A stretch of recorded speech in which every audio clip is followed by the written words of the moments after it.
So no power po yan, no power na affordable box. Yan po lang papalitan natin yung capacitor na 16 volts, 1000 microfarad. Yan, dalawa po yan, oh. Ayan, oh. Kung napapansin nyo po, ay, ito po siya, oh. Ito, lobo na po siya, oh. Lobo. Ayan, lumobo na, oh. Ayan. Ayan. Lobo na po siya. Ito, hindi pa, pero ito, palitan natin sa vibe. Yan, yung dalawang yan.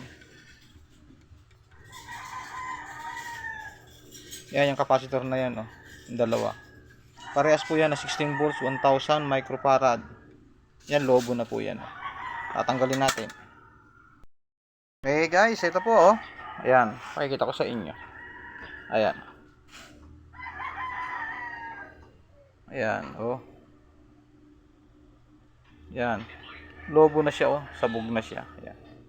Tapos, pagtanggal ko, yun. Naiwan na yung kanyang, ayan, oh. Naiwan na po yung kanyang kadugtong. Ayan, oh. Putol na po ang loob.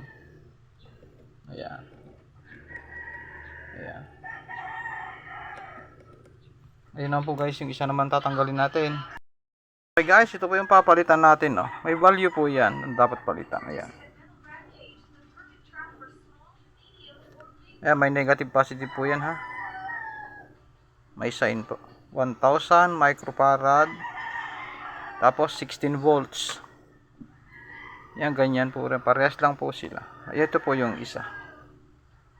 Parehas lang po yan, no. Ito namang isa 470 microfarad. Tapos 10 volts. Ayan.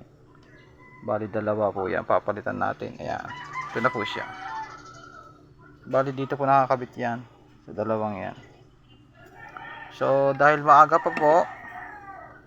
Anong oras pa lang, oh. Alas 7 pa lang ng umaga. Sarado po yung bilihan ng pyesa.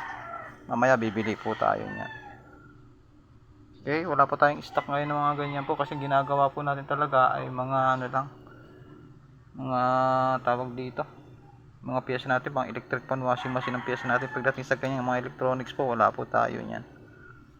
Yan naman po ay mura lang po yan, mga ganyan. Okay, salamat po ng marami.